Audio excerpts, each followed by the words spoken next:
Hey everybody, welcome to this week's Dancing Sober podcast, and thank you once again for joining us. Let's give a big shout out to our sponsor, PICARESCA Cafe.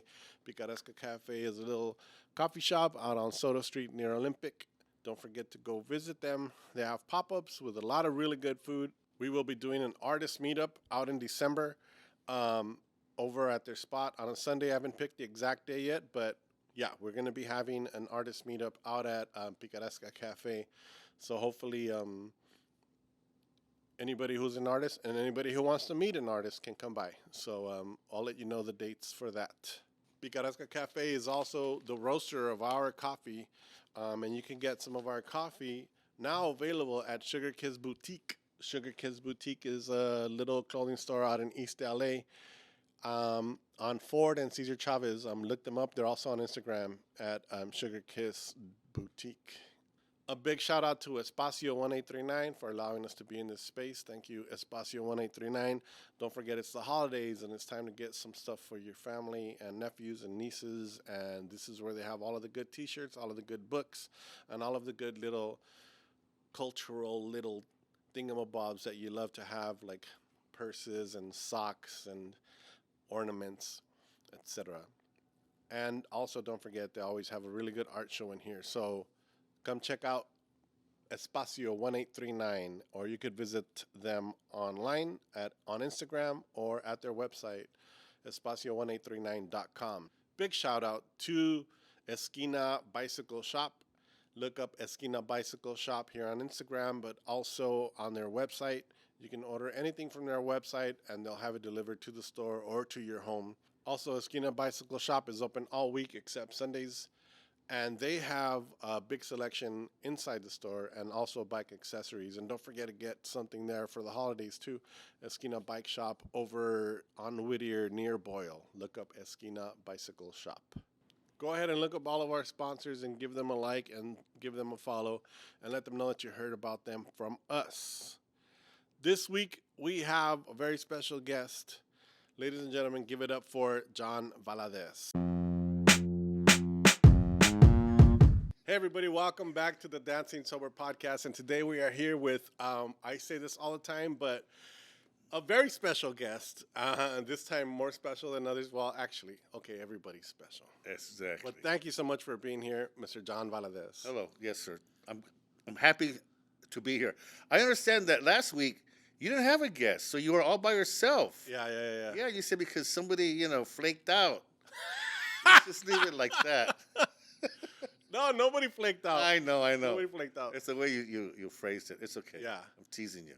Yeah, we didn't really set our. All right, that was like a whole thing that I was like, because I could have found somebody else, but I was like, no, it's okay. You're on a roll, People have asked me to do an interview of myself for a while, so I was that's good. I had actually gave I'll look it myself up. the ultimatum because I knew that we hadn't set the date. So I said, all right, if John can't do it this week, Yeah. we'll do it. So are you on YouTube or?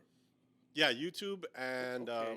and on all the audio. So it's on Spotify, it's on Apple Oh, Music. wow. Yeah. Oh, Apple. I've got that. It's on iHeartRadio. Jeez. It's on Amazon. You're So everywhere, yeah, you man. can find it. All right, yeah. You can definitely find this in the ether. Okay, good, because I'm gonna check it out. I'm gonna see the one by yourself. You see the one about you.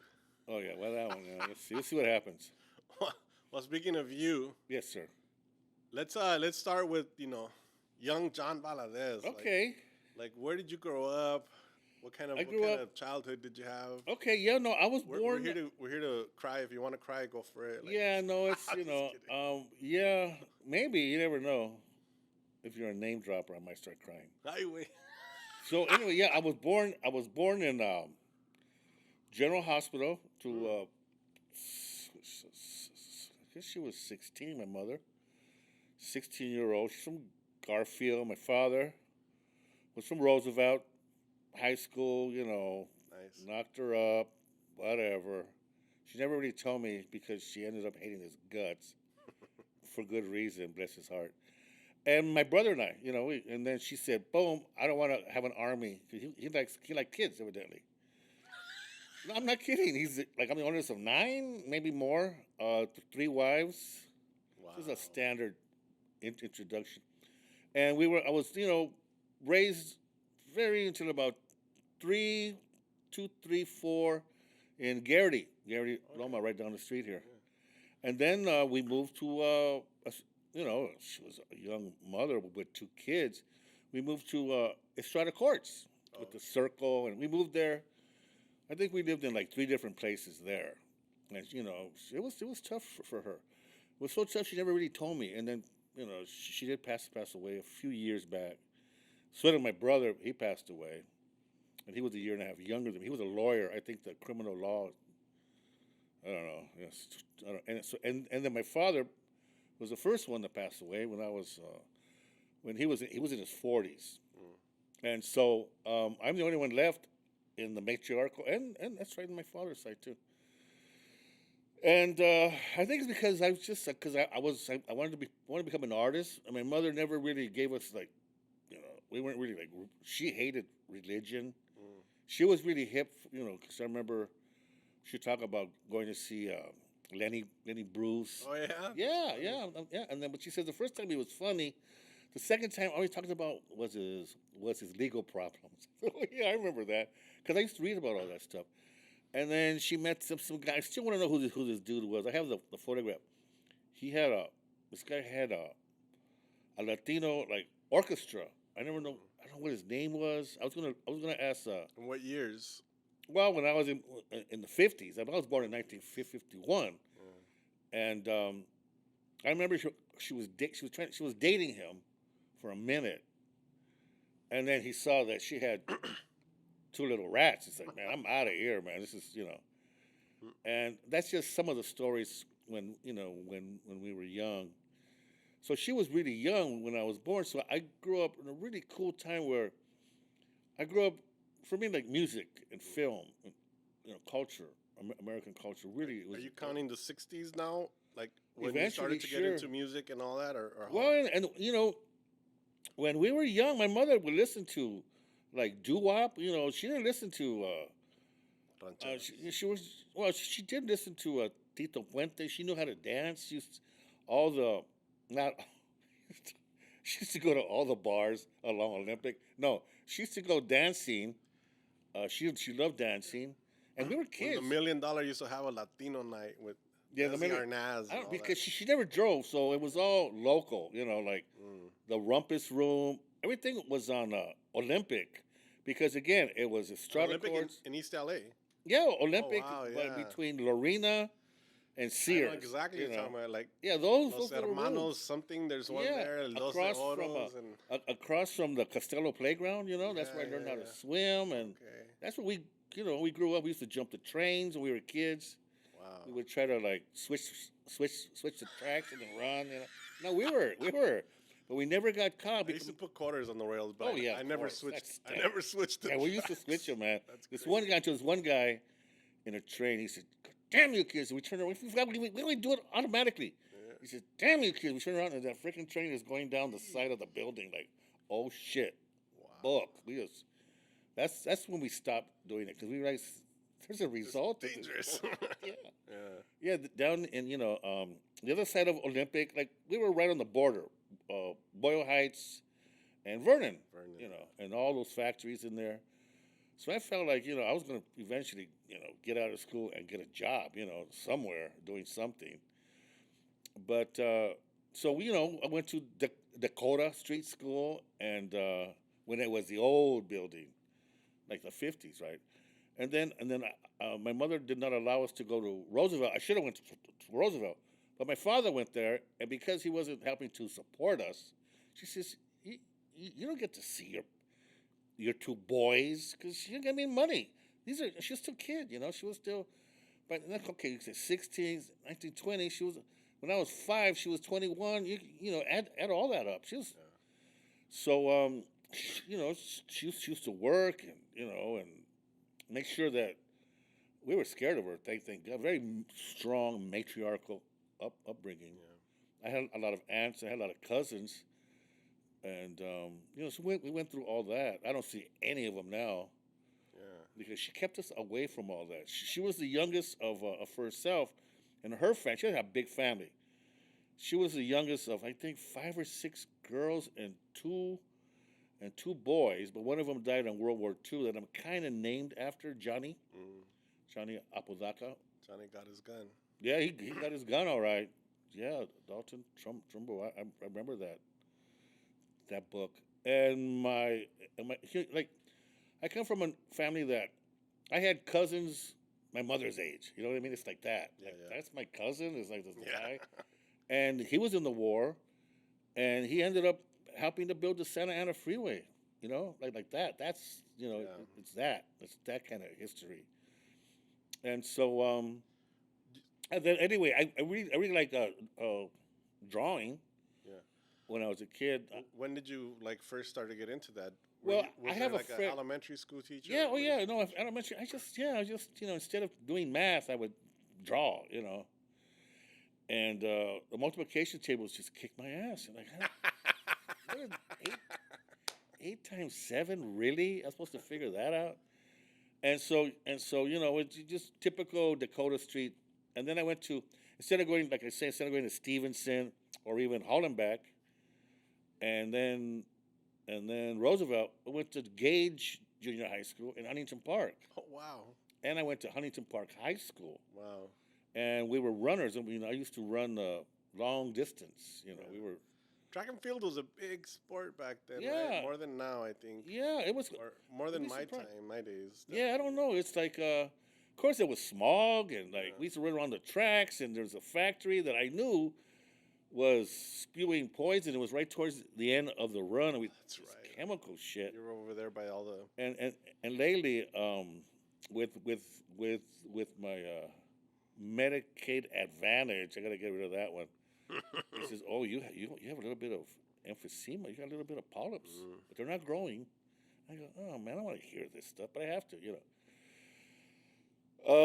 And then high blood pressure. I thought I just was hot blooded. I got I was always like hot, high blood pressure, man. This is when you were young or now? Well, I don't know. I remember it for a long time. But anyway, Wow. lately it's solved, Yeah. But in those years, anyway, we used to run. I got to warn you, I do jump around. Yeah, that's. I try to come back. Don't worry about it. Yeah. And so in high school, let's go to high school because I was drawing. I have a sad Fred Flintstone, but I already told that story. That's a sad Fred Flintstone. Yeah, sad Fred Flintstone story. Yeah, but He says, "You didn't draw that." I said, "Well, I'm in 3rd grade. You're crushing me." Yeah, and I was a stutterer, which is I realized it was a blessing because I was left alone. I was, put upon. What's wrong with you, Porky Pig, and all that, which was so when you big ego, strong ego. when you were in 3rd grade, you drew Fred Flintstone and didn't believe that you drew it. Yeah, you need to listen to Dan Guerrero's Happy Hour. Yeah, Okay, yeah, I know I'm Dan. just teasing you, but Dan's been on this show. yeah, Dan's. Yeah. Oh, that's great. Yeah, Wow. I love Dan. Yeah. Yeah, that's really cool. So anyway, that's a story. And so I kind of like, whoa, people don't believe, people telling me that I'm lying. Yeah. But so I thought, ooh, that scarred me for a few years. No, I'm just kidding. And then finally, but I always liked art, I always liked stories and imagination. So finally, when I got to high school, I was, people said, "Oh, yep, that's whatever you're doing is pretty good," But the thing with me, and I remember in ELAC when I took Roberto Chavez. in- What years did you go to ELAC, if you can? Oh yeah, it was like the end of '69, right out of high school, summer '69, summer of love, whatever. And then right after that, boom, I started ELAC, like the winter of '69. I was there for like a year and a half, and then I heard about this guy, the EOP program, and I met the guy who was running it just by chance in LA. He was from Long Beach. Ruben Prado was his name. And he said, "Do you want to go to Long Beach State?" I go, "Yeah," because one of my art teachers in high school, Miss Wenzel, the hippie teacher, she says, I asked her once, "What's the best, art school to go to?" She says, "Long Beach." And I thought, well, I'm never going to go there, And then when this dude, like It years, felt so far back then, or well, I didn't have any money. It's like, my mother didn't, she wasn't, got it? Yeah. yeah, we weren't trust funds, at all. No, but I've said this before. Like back then, like if you graduated from high school, you're good. Like Yeah, look, nobody I was really. the first one. You're right. Nobody expected you to. That's right. I was to go to college. Thank you for reminding me of that. My mother says you're the first ones to graduate. My father didn't. She didn't because the babies. Yeah. I go, wow, Jesus, and I barely did it. No, I did well. And then, but my brother was Mr. Personality, and plus I had the high school record for one semester, and my little brother Leonard, he shows up and kicks everybody's ass. I said, God damn, Leonard, he was just natural. In track. Yeah, and he got a scholarship to go to from Washington, ended up going to UCLA. He stopped running though, but he got a scholarship because he was paid for his college. So such a good runner. But Garfield would always kick our ass. Garfield was the best school. Yeah. In terms of the Eastern League. You're in Boyle Heights. Be careful. I'm just kidding. That's right. That's right. No, I went to both. So like. Oh yeah, Roosevelt. Wow. Always, what did they kick you out of one or? Yeah, I had to leave one, go to the other. At least you didn't go to Jackson. I heard Jackson was a real tough school. Wow. Yeah, that's the school. Even though some people were proud they went to Jackson. Yeah, man. Jackson had the scandal. Anyway. So which were like formative years? Your young years or your high school or ELAC. Like, tell me a little bit about like. I really started years. to figure it out. Figure out that there's a lot of contradictions in this, and I became politicized in about the 11th grade. A lot of them were my teachers. I had an art teacher that would play Miss Bryant. She would play Wes Montgomery during class. What's that? I'm not sure. He's a jazz guitarist. Oh, okay. Yeah, Wes Montgomery. Nice. And it got to a point where we would like almost sing the chords, 'cause we hear it. And then I worked in a market over here, Fines Market, which is Ramiro Liquor, the Chicano Bevmo. That was Fines Market. And that's when we moved to Wyvernwood. My mother married this Italian guy for a while, and he was a drunk. But it got us into Wyvernwood and out of Estrada, which is right across the street. But they had guards and they had bushes and gardens. Yeah. It was cool. And as kids, we would play these games where it'd last all day. We would have football games, and these little Jewish kids and these little, like, the Goldsteins and the Ripleys and the Buckleys, and this one guy was French, really trippy dude. And my friend Feeney, Jim Feeney, and he's the guy that I still know him. I still know where he's at. He's in Woodland Hills doing really well. And his daughter is a really good artist, and so his son. His son's they became, because his wife is an artist too. So my friend Jim, and we grew up in Wyvernwood, and there was a bunch of other friends, but I don't know. There was something. I know this is not therapy, but I was kind of rejected by this group of guys. I don't know why. I think because I had a big ego. I was such a narcissist without even realizing it. They told me one day that I was just too weird. Swear to God. And they ended up doing Reds. They ended up panhandling at Sears Steps. Wow. They ended up, like kind of a mess, And Jim, my friend Jim, I went and we became friends. And he was working on this airplane engine. You know how you kind of with the fluid and a little motor oil in there. Yeah, and then he got me the job at Fines as a box boy. And then I learned recently, the other one who was a box boy right before me was Castulo de la Rocha. What? Yeah. Wow. Yeah, he invited me to be part of this group that went to Rome with some show. I was so honored. Yeah. And we had to talk to the president in Italy. And so we're having dinner one time, and he says, oh, by the way, I was at Fines. I go, what? He says, yeah, he was at Fines. Wow. I was there for like 3.5 years. But he worked. I says, you mean you know Oliver and Jeff and all that? He goes, yeah. Because he lived across 8th Street.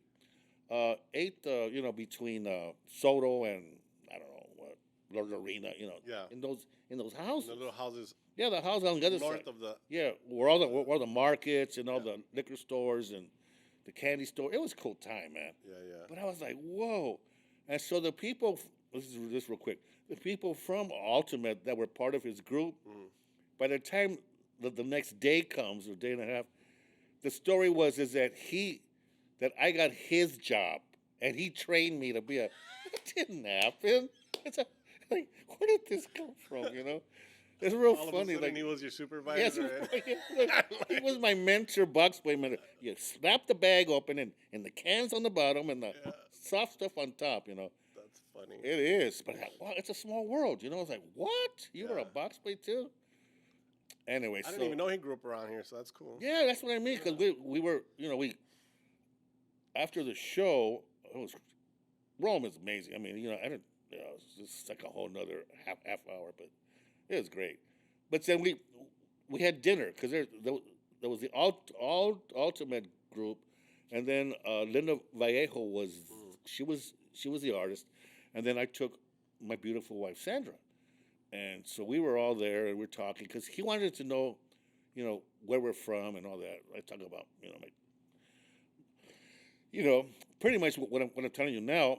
But my wife has this really interesting story. I mean, her father he was part Apache. Her mother was a young girl that left some group or family because they were going to marry her at 14 to some guy. So she took off, man, on the train. She has a great story. Like, write that down. Now that's a novella, man. But anyway, back to me. You know.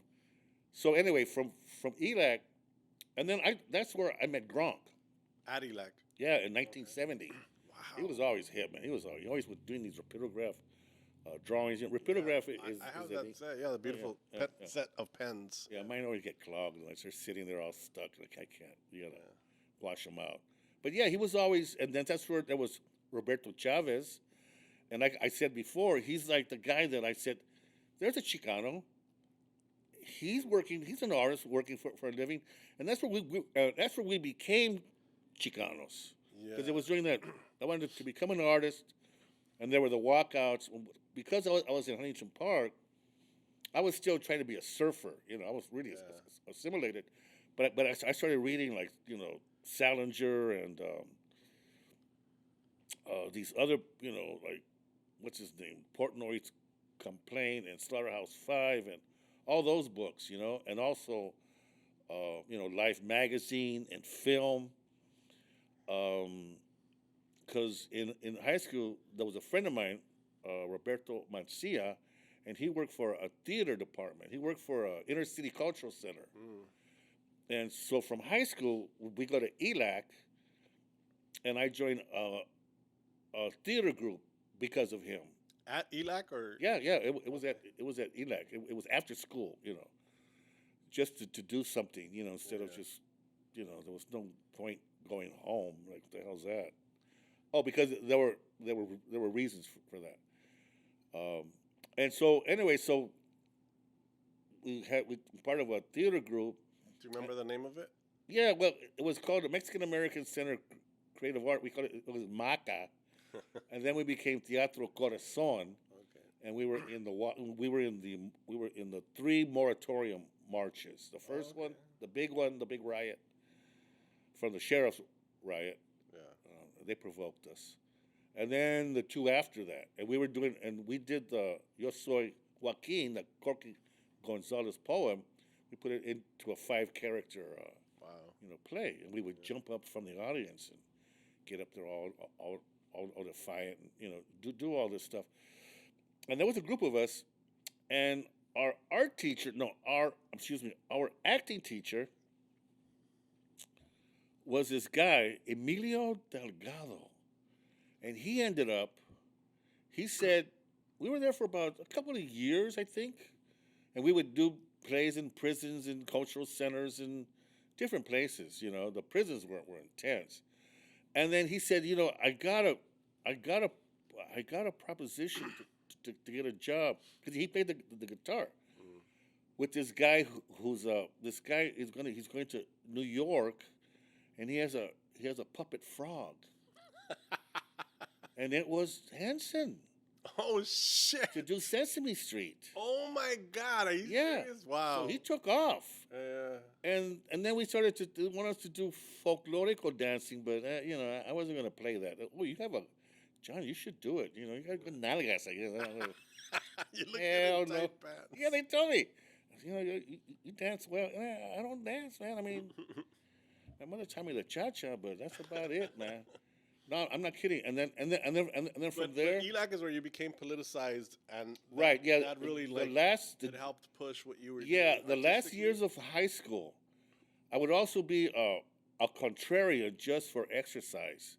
In other words, you come up with an argument, and I would take a position opposite of my own private one and try to argue the other side.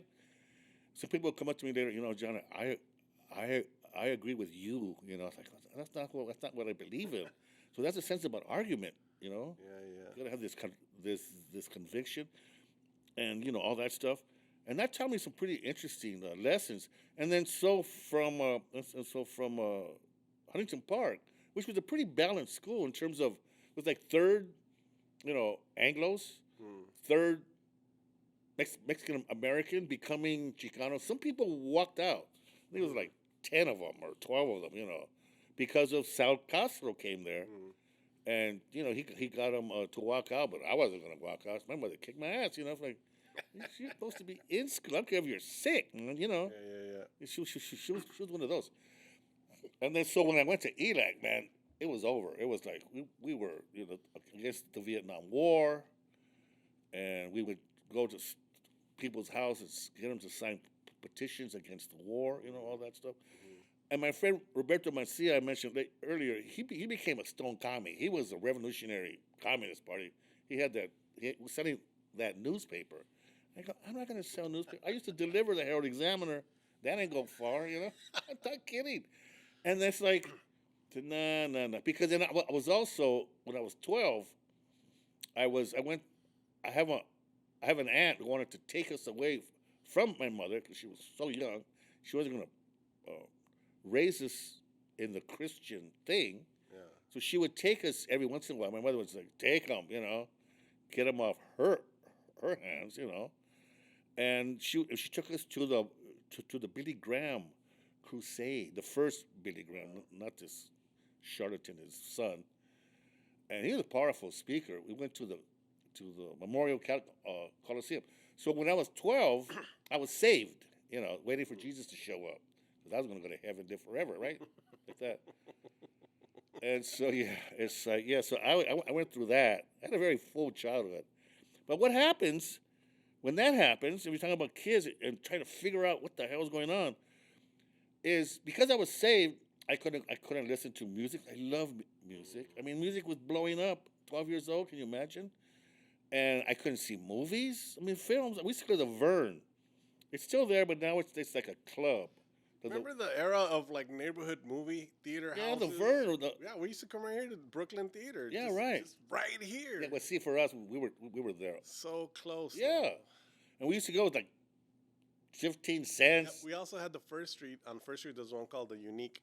So walking distance from my house, we could go see movies. Yeah, right. Yeah, just like us. We used to go to, and then the Vern Auditorium. It finally went like Chi-Chi, and then from Chi-Chi, it shut down. And the Midnighters used to practice there. Wow. They had that stretch limo, and all the pretty girls from the neighborhood. Not all of them, but the ones that they go through the back doors. Like, what happened? You know, they want us to listen to them play. Like, pues, okay. Mm-hmm. Yeah. So those are the days, you know. So, so how did all of that start to inform your artwork, and when did you start showing and Oh, that's a big jump. Well, let's start with how did all of that inform your artwork then? Well, because you see the contradictions, like for instance, like Mad Magazine, that was subversive. It made fun of which everything is sacred, which is, you know, the next TV season. Remember, I'm a 50s kid, you know, and then a 60s, and I was saying that because of the Billy Graham, I realized that I couldn't go to the movies. I couldn't listen to music, waiting for Jesus. And I thought I made an intellectual leap as a 12-year-old. Wow. I haven't sinned. I'm a kid. If Jesus didn't want me to go out and experience the world, you know what I mean? It's like, yeah, I thought, wait a minute, that's just a little too soon, man. So I was a backslider. My brother told me once or twice, says, you're not going to the movies with us? I go, no, I can't. I gotta do my little Billy Graham Bible questions, you know. Wow. And he looked at me like, what my brother would look at me like, you're dumb, man. I should be the oldest because you're dumb, like that, you know, how brothers are. After I gave him a black eye, you know, stuff like that. So finally, you know, I went back. I started to. I was a backslider. What is the term backslider? I never heard it before. Well, if you become a Christian, you're waiting for Jesus. You read the Bible. The thing about the Billy Graham crusade, they would always ask me for money. I'm 12 years old, man, and I felt guilty. I can't give you money. Like, come on, I'm not even like, you know. Anyway, That's hilarious. yeah, it was, but that was That That's was what they were the doing, intellectual leaps of a 12-year-old. Yeah. Wait a minute, there's something wrong here, you know. Yeah. And so finally, you know, the typical. It was really cool. I was used to deliver the paper, the newspaper, and the guy would rip us off no matter how many customers that I got. And Wyvern would. I never made any more money because he needed to make money. The guy giving us the papers, all that stuff. But I worked, and then I became a box boy at Fines, and there was a dude there, Oliver. On Sundays, I was the Sunday shift, 12 to 9. I'm saying this because Oliver was this black dude, really hip. And he would, every Sunday, when the day crew left at 6, from 9 to 6, we were 12 to 9, every Sunday. Forget about the Ed Sullivan show. I had to be at Fines Market. Yeah. He would put on the jazz station. Oh, nice. Yeah, kindness, joy, love, and happiness. Pharoah Sanders, Coltrane, and that was it was like rock. I mean, I did see Zeppelin, and I did see I did, you know, I saw Sly and all those at the Forum and all that. But he put on the jazz station, and I turned to, man, that was it for me. That was it. So I mean, rock's still cool, but I went to jazz. Yeah, it was good. It was good. And then you know, I went to ELAC, and my friend Roberto, he also had, this is a cultural thing. I always liked drawing. And this is before I went to Long Beach. We would learn, you know, hand-eye coordination. I would always be drawing.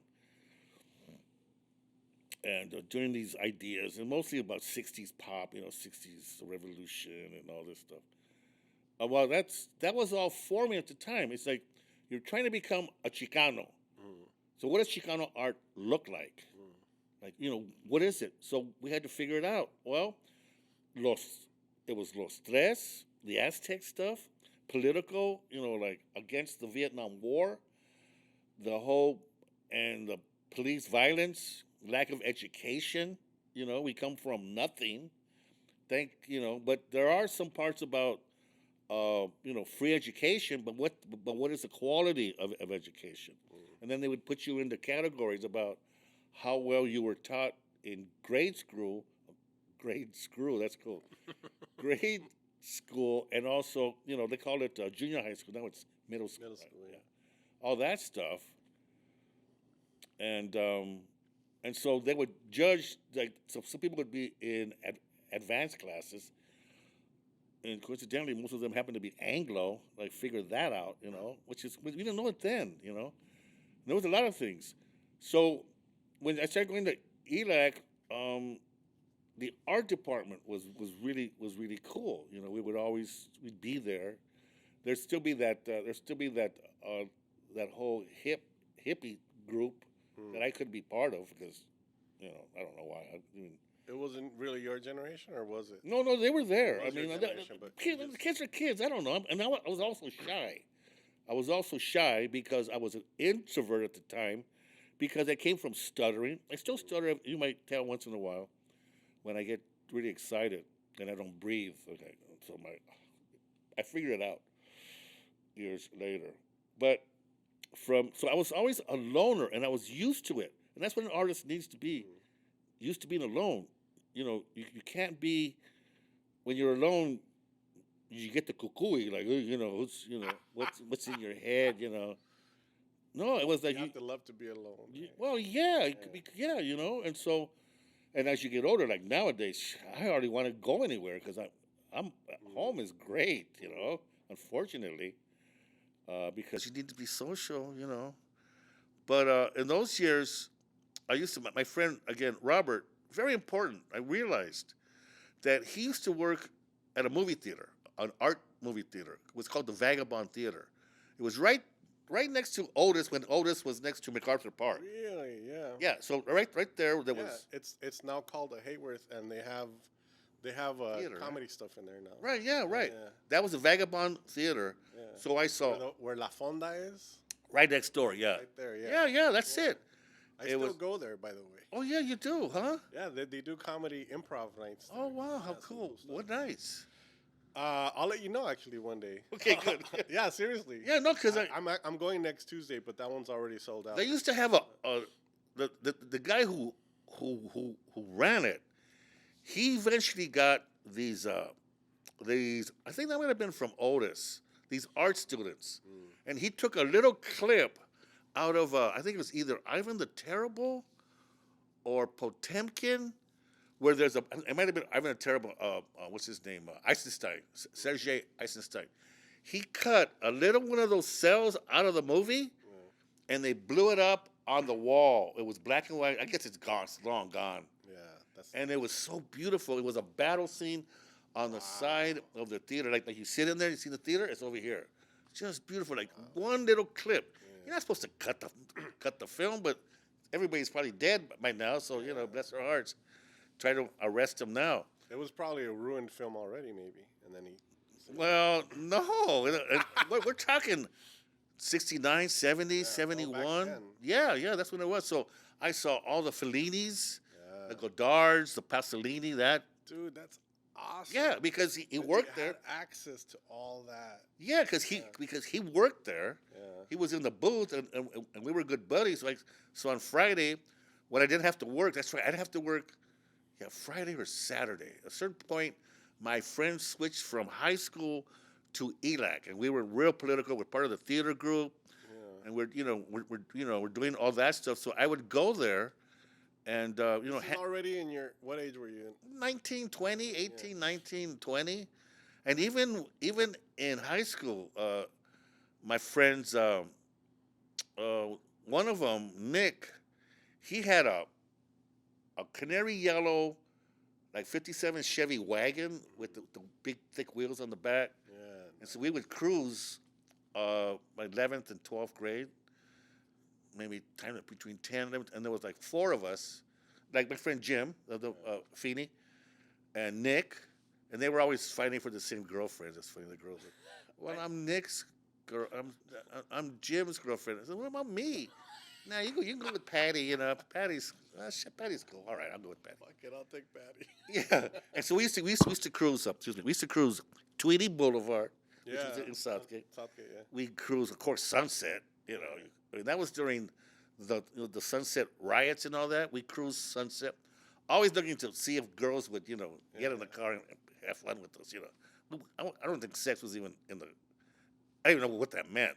And then we would cruise Pasadena, Colorado Boulevard, stop at Bob's Big Boy, Wow. Yeah, and we would cruise. And what else? It would be like, and of course, Whittier. But cruising Whittier with my friend Jim Feeney was a little sketchy because we had his father's white Biscayne, and he's Irish. He's Irish, and I'm in the car and says, what are you guys doing? So what are you guys doing here? We're cruising, man, It's like, oh, shit, And so we would cruise all those. I want to see if there's a connection between like how jazz and art and like these independent art films, like what was it, do you think, that drew you to all that? Like, because I also like grew up around a lot of people that did different things, but somehow I always like found these little pockets of things that were, I guess I could see they're kind of like transcendental. Like when you first hear jazz and you're like, yeah, you're taking that's somewhere. transcendence, man. Yeah, so that does that, and then Right. sometimes drawing does that to you when you're Of working. course, yeah. And then the independent films, those films fucking take you places. Oh yeah, no, it was great. I love Fellini because it was so. So in other words, trying to become a Chicano, and what does that mean? Yeah. So you take the stories that you have growing up, and I had a lot of them. And it stimulates your imagination because, like I said, my mother left me alone. She didn't give me any doctrine. She just made sure that don't embarrass the family. I did get arrested once for, a curfew, but that's, but she accepted that. Yeah. They came and got me, and then Jim was part of it too. We were on Sunset, we curfew. But all that stuff was all those stories and all that music, all that hippie music, and then the jazz. And jazz became, it was also like, it was spiritual and a little bit of drug influence. We're talking pot. We're not talking, smack and all that. I mean, no, some but people, it had that. I mean, some of them did, but it had that. I mean, they're the ones. The jazz musicians thought that heroin would help you do, the Charlie Parker and Miles until he kicked it. But some people like Jizzy said that he don't like drugs. But a lot of them thought that it's like with us smoking pot, because pot was cool. And I remember one time I was drawing, I took a tab of acid. Thank God it was good stuff. And I was drawing like, whoa, this is effortless. And then I thought the next day, hey, I got it. Next day, I couldn't do it again. It's over. I should never have went to sleep, It was cool. I said, look at that, ink, all this and that, all that. But so I mean, that was during that time, and you're I don't know, you're a kid, And so anyway, so the films. So I started drawing, started painting. In those years, you're developing your technique, whatever the tech. And I always like realism. I was always cartooning for me was not. And it wasn't because I was scarred of Fred Flintstone. It was just, I like real. I like to draw us, And I like to draw us in the style of it's like Western tradition, but do ethnic, And for a long time, that was subversive. Like, how dare you draw people that nobody wants to look at? Yeah. That's the thing. Harry Gamboa was like, that's what you do, and that's what you should do, because that messes with them. I'm trying to draw just as good as Western art, but draw what they don't want me to draw. Some of your early drawings that you did on newspaper. Oh yeah, right. Was that for lack of supplies, or was that a choice? That was a choice. That was once I got out of school.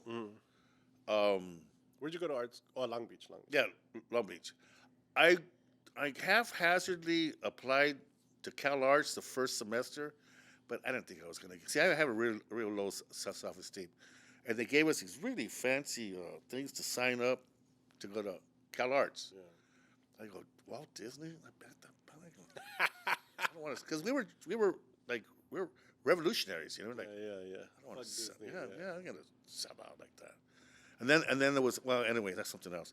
But you were talking about the drawings on the paper. Right, yeah, okay. So that's when I got out of school. I wanted to forget about, I wanted to just do portraits based on my photography, highly realistic.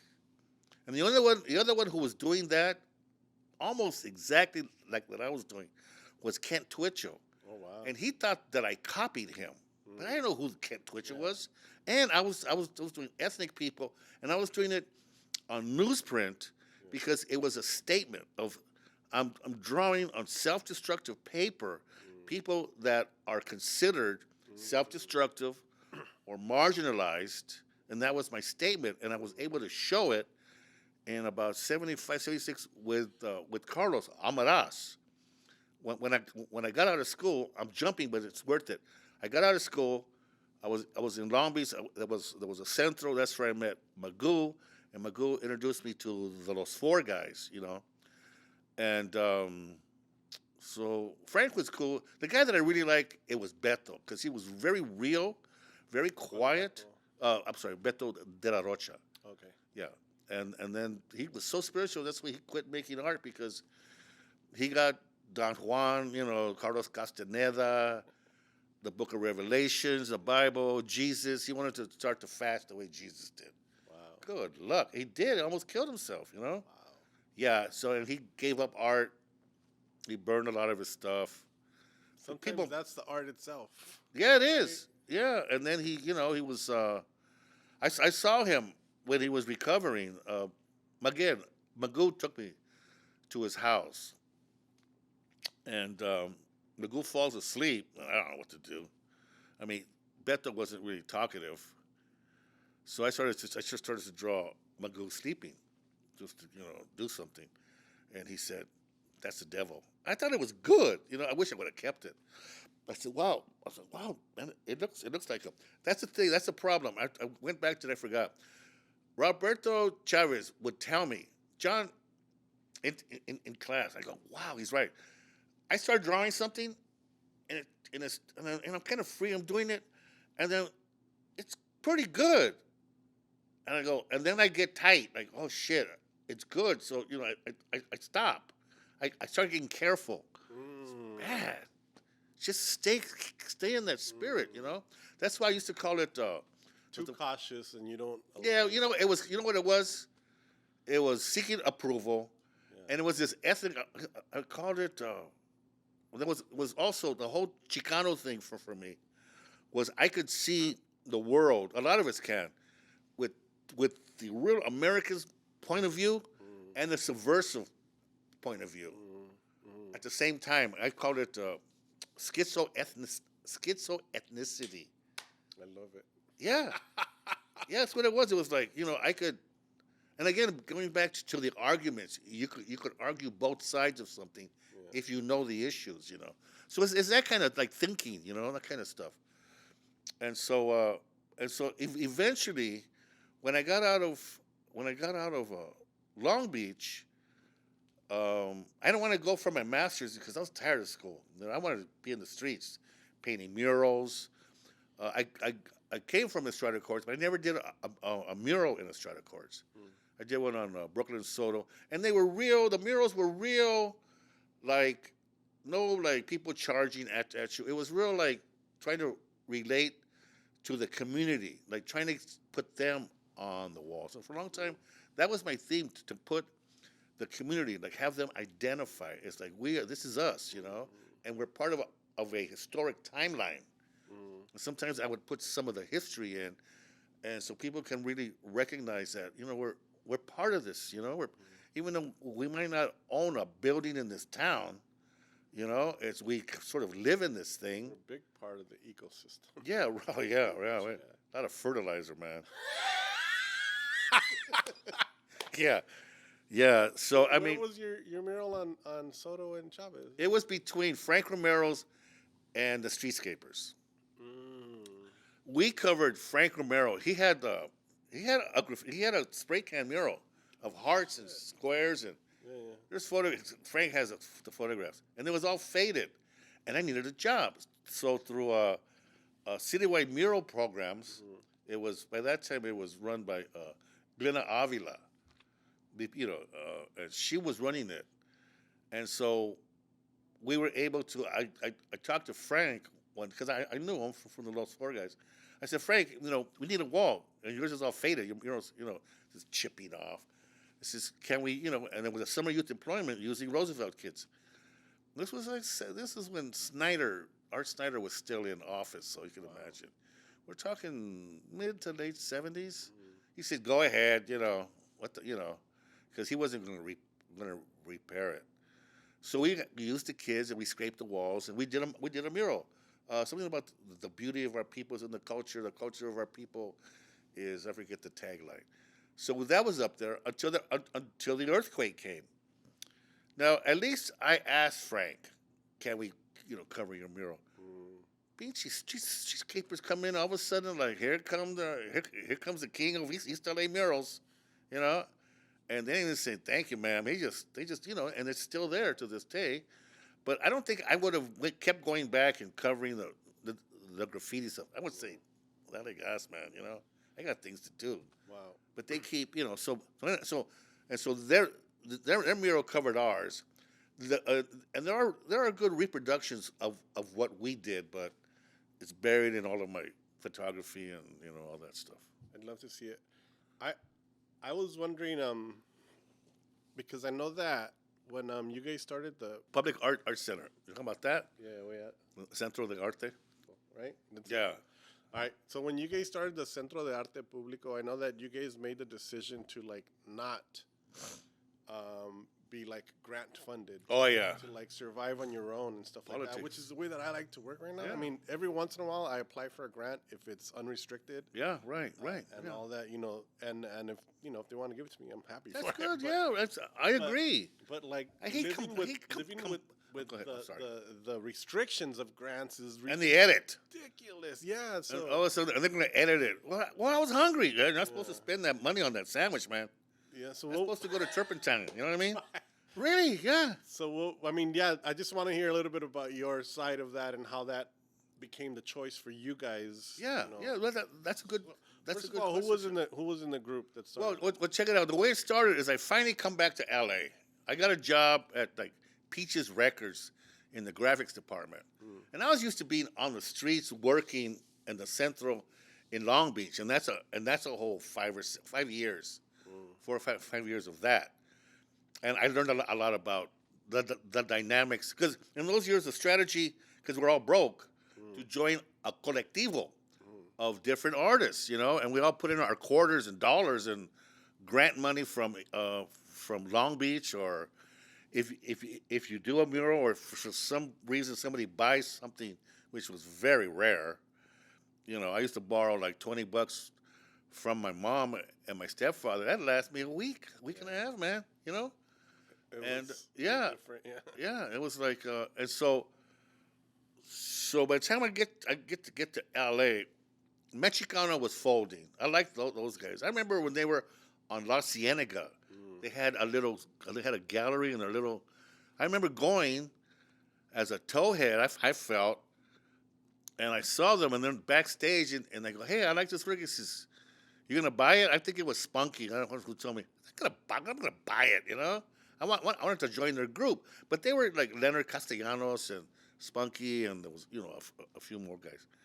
And they came, and they were on La Cienega, and they ended up next to it became Salazar Park. There was a building there, and I went in there to see what they were doing, and I swear everybody had brown paint. I was like, why are you guys painting them brown? I didn't say that, but I saw it.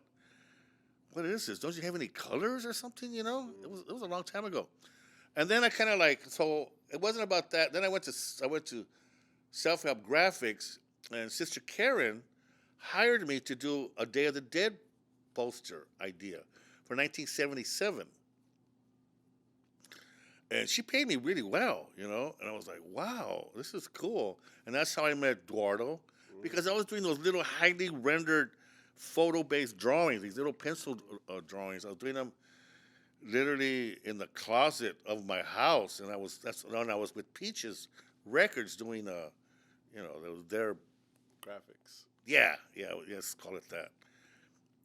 But I was always working at home, and I felt that I was dying inside because I couldn't stand a 40-hour-a-week job because I used to be outside, and here I had to work, and then you get this check, like this is I'm dying. 9 months, and I finally they were gonna promote me, and that's when I quit. I said, no, I don't want, I'm not doing that. I don't want to stay any longer. No, it's just 9 months. It's like I was birthing, myself, and I finally was free. And then I kicked around, and I saw the different community centers, and then I met Richard, and I knew Yepes. I met Yepes too. I did a mural. It was really bad, but I did a mural for City Center Action. It was Echo Park Community Center. And Yepes did this little guy sitting in the corner. He kicked my ass. That little figure was bad, looking at you with his legs crossed. I was like, and so he introduced me. So he knew I was broke. And so he got me to work with Carlos and him to do this mural for this tarp place off the Highway 5. I think it was where the 101 goes it's towards the gone, Pomona, the that's 5. the one that they painted that Yeah. really upset me. It was called Our Lady of Yeah, right. Yeah. Our Lady of East Los Angeles. Right, yeah, so something like that. It was like a little painting, and so I did the dirt underneath, little rocks and stuff, because they were up there doing the beautiful tapestry and the face and all that, him and Carlos, and I did the ground. And Carlos goes, "Who did the rock?" I says, "John." It's pretty good, man. I go, "Wow," because he was 10 years older, you know. So that's how I kind of met him, and so for about 3.5 years, we were really good friends, you know, and that's how they were they were coming together. It was Richard Duardo, it was Carlos, there was Guillermo Bejarano was part of it. Frank was there for a minute or two. There was Leo. He just got out of the army. And there was like Barbara Carrasco came. She's beautiful. She just still is. It's just, but she was not just her personality was like, yeah, she's tough, man. She's tough. She was really great. And I always knew Harry. I introduced them. You know. Oh, yeah? Yeah, that's one of my claim to fames. Claim to fame. Yeah. Anyway, so there was a building, and it's still there. It's on I don't know, it's 61 and Fig across from the Highland Theater. You know, there was right there. There was upstairs. It was like 5,000 feet, wooden floors, $350 a month, and we struggled. Yeah. And we were all in there doing different on top jobs. of the bowling alley? No. Across this. No. Or where the camera center was, Frank's camera. No, that was down the street. We were. What's there now is a bar underneath that they play music. It's LPs and stuff. I think there's a liquor store. Yeah, I think I know what you're talking about. So yeah, it's above where the popular like tacos are. Everybody goes in. Yeah, home state. And then they sit outside in that. Used to be. So that used was to be our the liquor alleyway. store, Yeah. So you're up there. We were upstairs. Wow. Yeah. And right next to the bank. Yeah.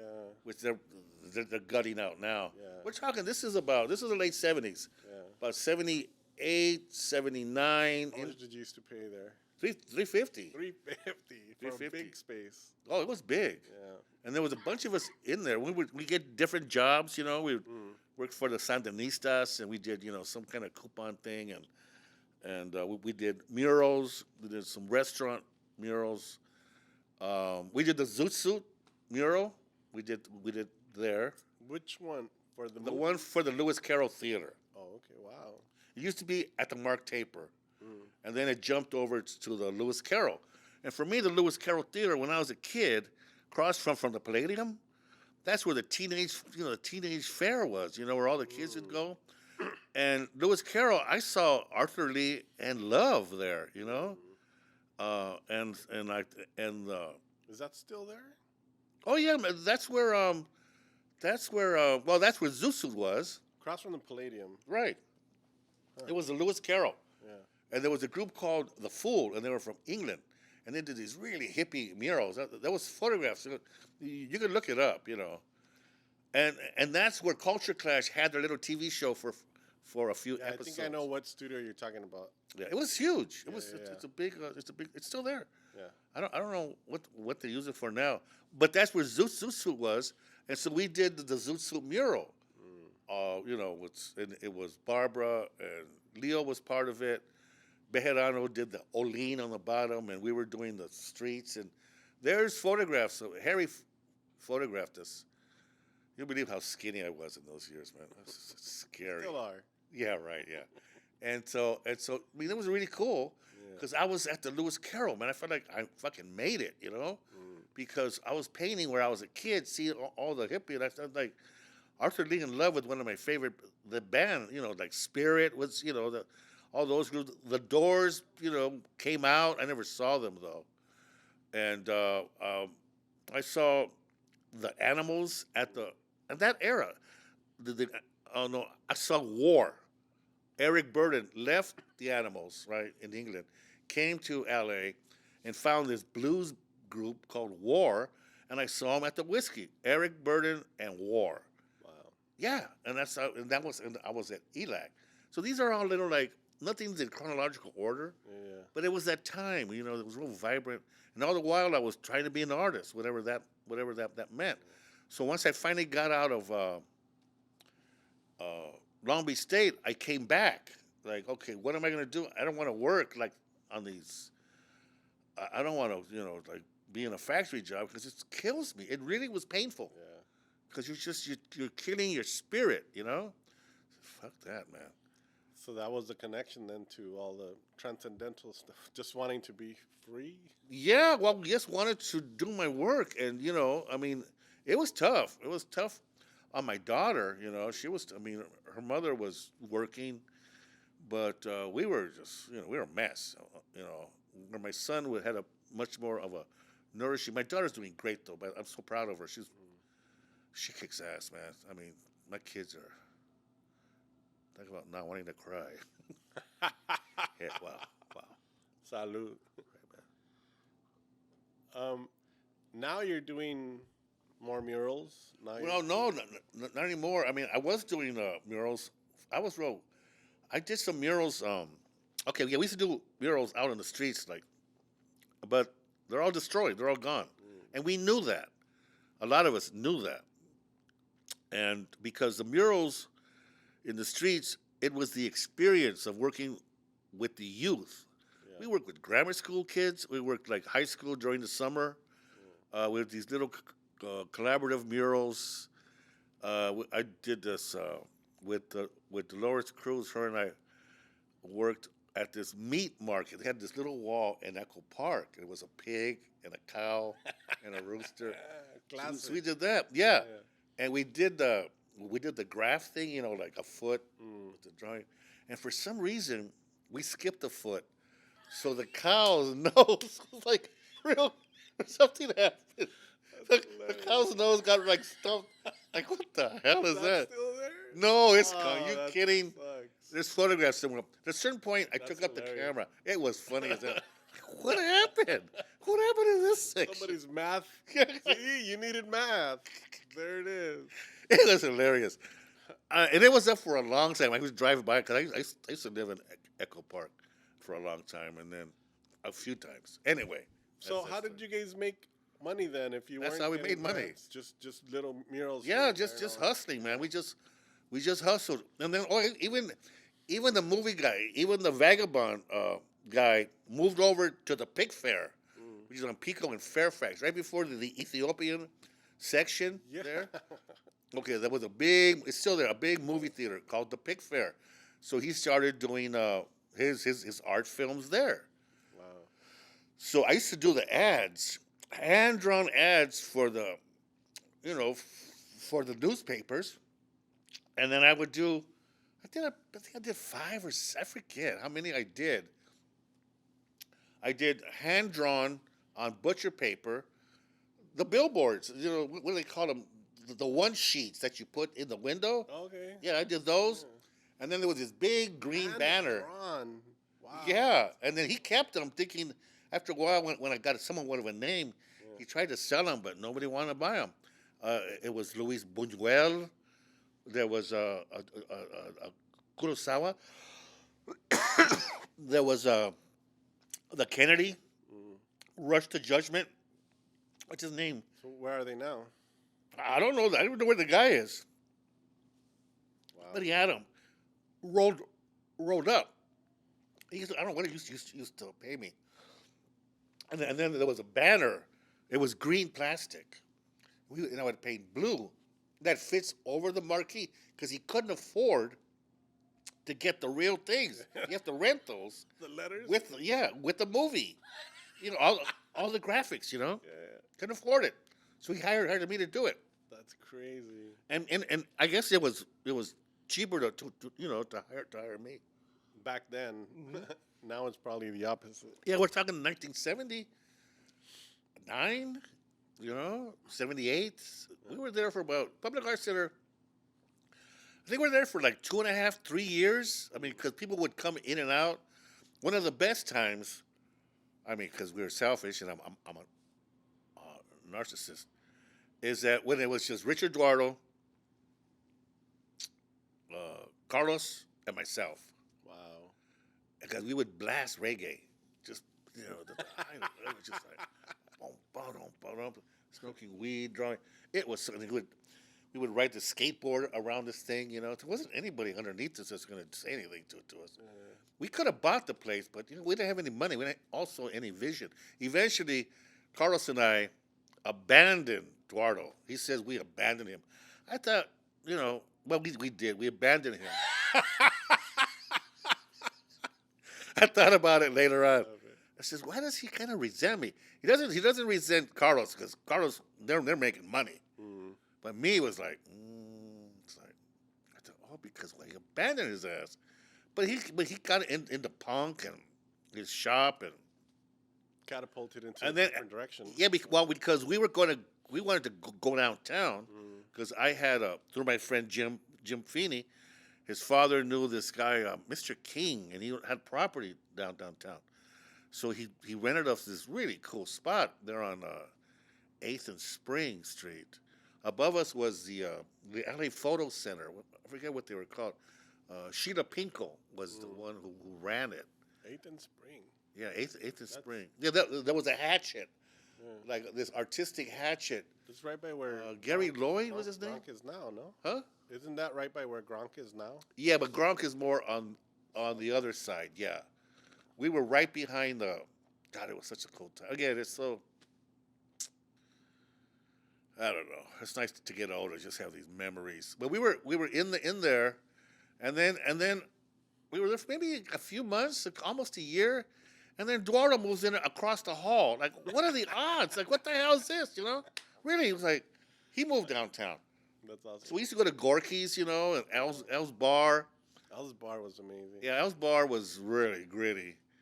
And then and at a certain point, it was about 1980 to 81, Carlos's career took off.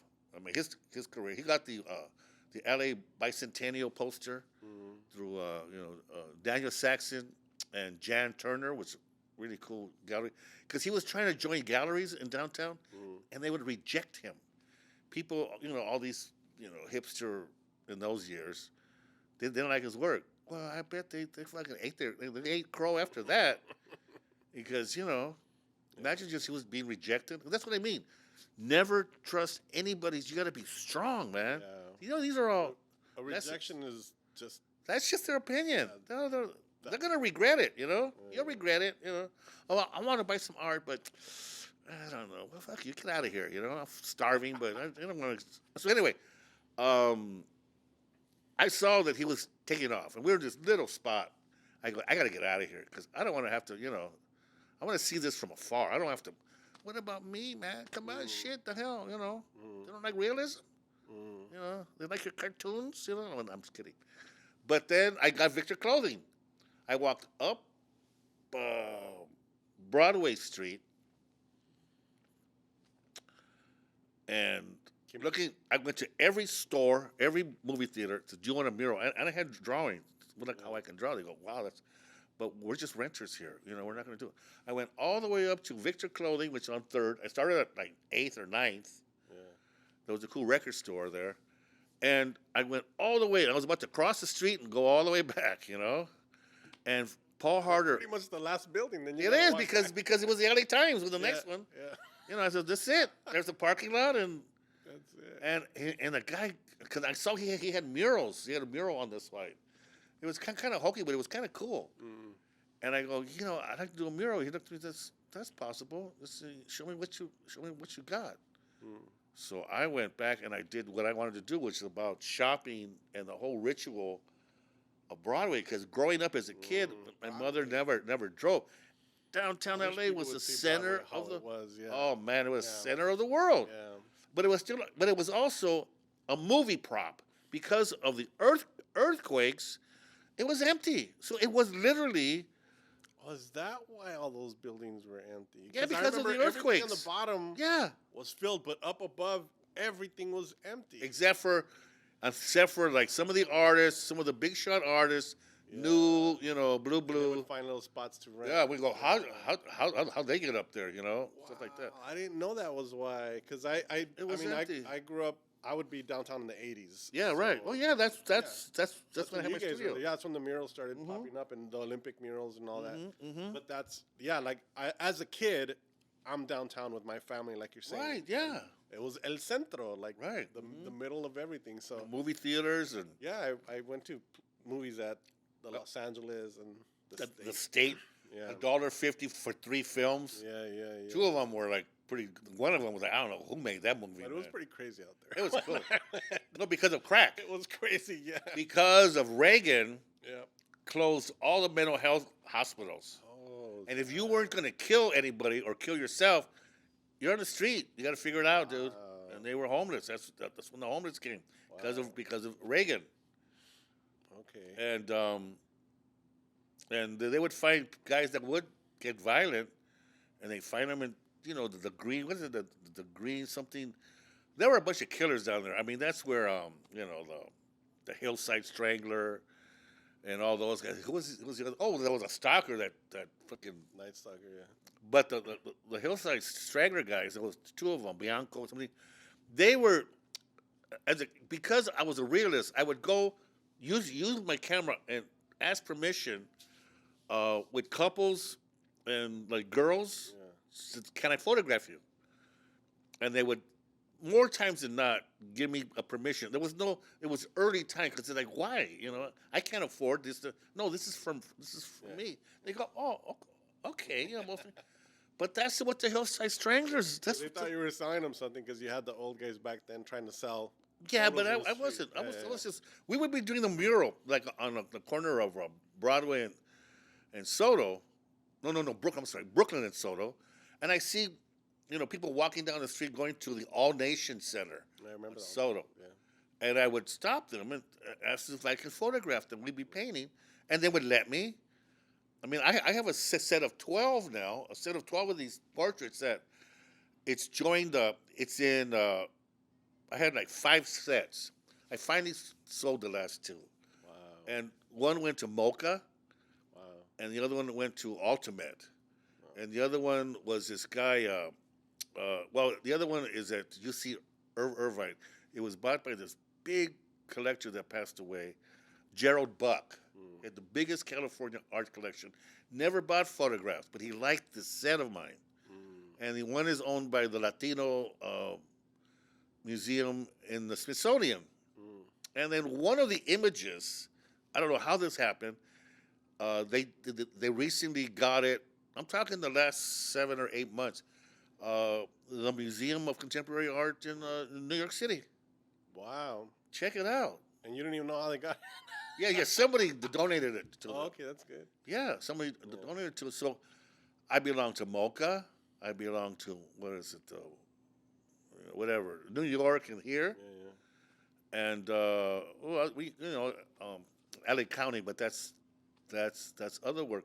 But if you live long enough and you do your work, things start to happen. I mean, selling is still iffy-diffy, but Yeah, still there. selling is a whole different thing with I photography. ain't starving, you know what I'm Yeah, saying? I ain't starving. Yeah, A yeah. beautiful wife and kids, and Yeah. I'm blessed, man. Anyway, go on. No, is there something that we haven't talked about that you want to cover that? you'd Well, like to share? besides we did talk about my emphysema and my lung polyps, and let's see, I'm pre-diabetic, but I'm happy, man. Yeah. We've been traveling. So we went to, and my friend Roberto Gildamontes, he's in one of the best galleries in Mexico City. He's doing really well. He was in the Venice Biennial. He was one of the early Oscar guys, Okay. And I'm so proud of him, man, because it's like it's happening. What's his name? Roberto Gildamontes. Roberto Gildemont. Yeah, they live in him and his partner live in Nayarit. Eddie. Oh my God. Anyway, Eddie. Do you have a website that people can find you? Yeah. It's I'm still adding to it. It's John Valadez Art. Valadez Art. JohnValadezArt.com. Yeah. And you're not on social media or nothing, right? Yeah, I got a Facebook yeah, you page. are. I got Instagram is- Instagram, but I'm not. You're not active. Yeah. Well, I put stuff in there when when I went to Rome, I was all over it because I have something to show that's interesting. If I'm just, I always wanted to do one where I go to the market today, it's like, you know what I mean? I should do it. There's somebody to do it. I went to go buy shoes, like that. Yeah. They didn't have my size. Yeah. And I forgot to wear socks, so I got to wear those little funny things. They put on. But no, only if I'm doing something that's interesting, because and then it's like I want to make it interesting, and I show the streets and my style of photography. We have a question that we ask everybody at the end of each podcast, Okay, we're at the end. and we can if you need to cover anything else, as I know that you have to run to do your thing. But yeah, we're at an hour and 15. Wow, cool. Yeah. Uh-oh, too much. That's okay. So so the thing is to try to answer in one sentence, Uh-oh. right? And if a being from another planet or somebody here on this earth came and up to you and asked, how would you reply if they asked, after seeing your life's work, John Valadez, how do you do it?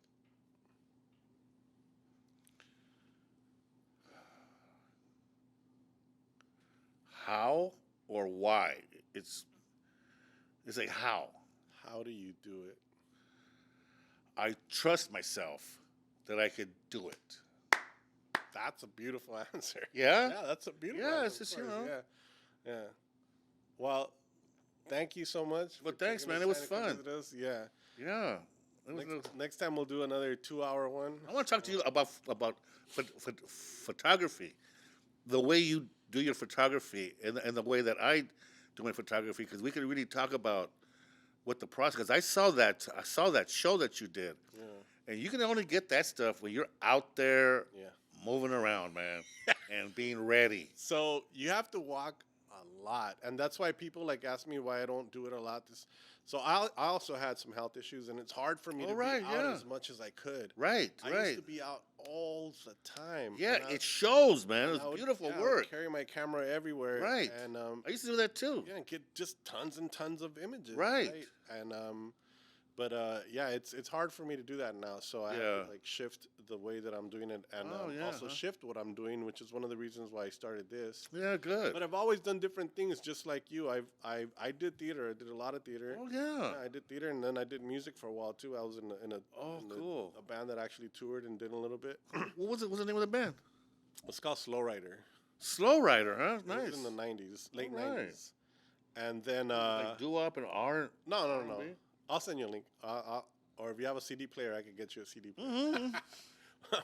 But also, after that is photography was one of the last things that just happened to me. Wow, after yeah. being a writer too. So it's all these things, Sure. But what I realize is that all of those things are always documenting. Right. Right. So that's what this is too. I mean, that's what Chicano art is. I mean, telling our story because we get erased from other people's stories. See, that's a whole nother category about why we became Chicano artists and why Anglo artists were like, dude, that's over. Not for us. Not for us. Yeah. And why do you think you guys are going to be artists? Because that's their game. Talk about privilege and how dare you? We got a lot of heat, but that's a whole nother story, We can go on and on, but for me, it's crazy to hear that somebody with a talent like yourself would still have pushback, Yeah, not as much anymore, but then, people hate it, man. That's crazy. These guys would. There was one artist, bless his heart, he's probably passed away really quick. Everybody liked him. This guy, I forget his name, but he did one of the stations, the Gold Line. He was openly hostile towards me. And everybody thought he was a really cool guy. But to me, he was and I just said, I don't give a shit. And then the other thing is when Ken Twitchell, when him and I were doing similar work, I had to copy him. I never talked to him about it, but because somebody told me, I go, of course he thinks that.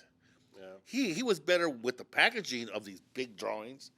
But Carl Jung would talk about the collective unconscious. And ideas are out there, and we all get them at the same time. We're all learning where we are at this moment. I forget the name of it. Synchronicity, I think.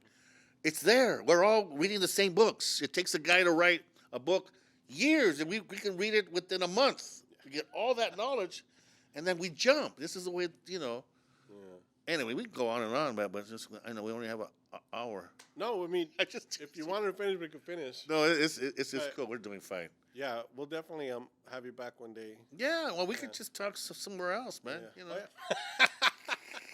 Off camera. off camera too. Thank you guys for listening this week, and we'll see you next week.